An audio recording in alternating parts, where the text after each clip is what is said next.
Oh. Koudugan ya me kwa ni makpo dans le filet ko. Hein? Mon teto ya ha mano bo mo do na ejugba. Oh, ni ala ka ni nchu ho ko. Mano chadi ka zana do do ma ko.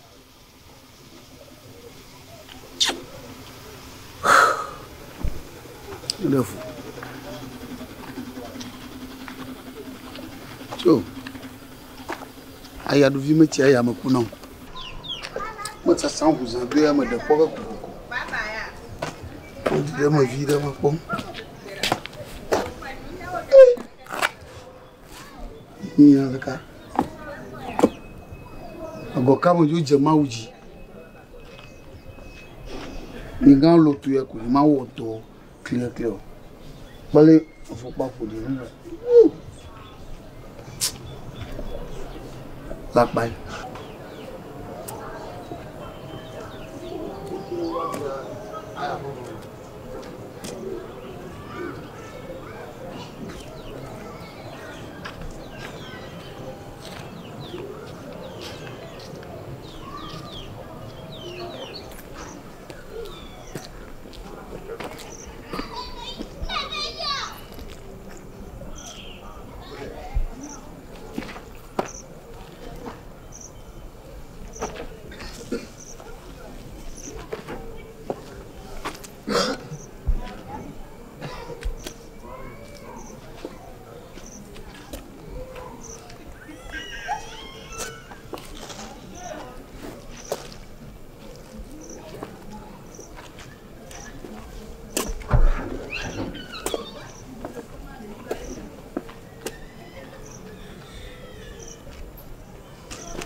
Jibo do amejimo lo awodo iya amejimo lo awodo yongu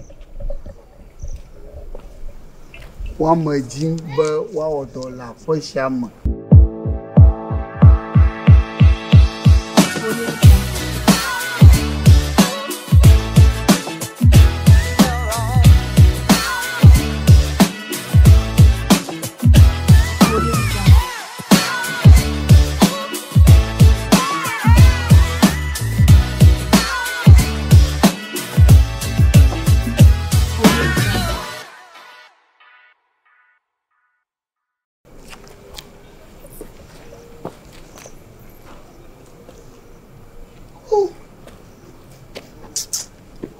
Mare pobo nyana amajimo la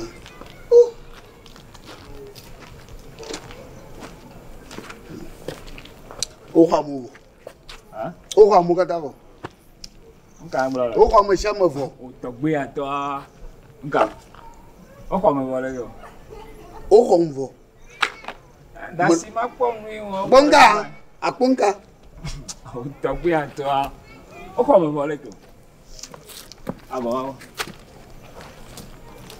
dasima po o ranvo wa majin amava ni pe no viyan o ho mi bo o nka o problema me toto kai mo nka ke yisukure o che sasuku yi kwa ba la nu nyiro ngo fia le gbogbo bere ago cho amekuku manu ere ameku le gaire yo gbronwa sayi amekuku ameku o ja di amea le ti egbowe ben kekeve adaka mo nle pe edua yokweme amedi feare o le gamie wa amekuku yo ngejo mo tamare sasuko adela ngejo mo tama lakpatol ni lakpatol oh ame ekure be dia le photo mu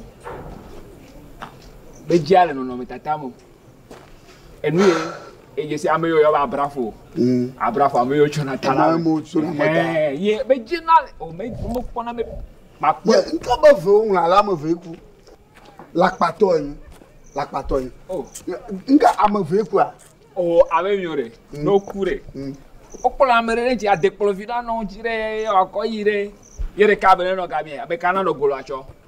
Ekpe. Donc ge yo ya ame eve ku o ya di yɔkɔe ma me di ƒe. Ge yo di ame ɖe yɔkɔe ɖe. Ye yo ŋlɔ ɖe gɔmea le ge ɖe. Ya nke jo mo a o ha mo bo. Oh. Nka ji le ge ya na. Ita ti mo ju ko. Oh, ke si gbɔtsu e we ke ɖe. Oh. Jo. Ngo.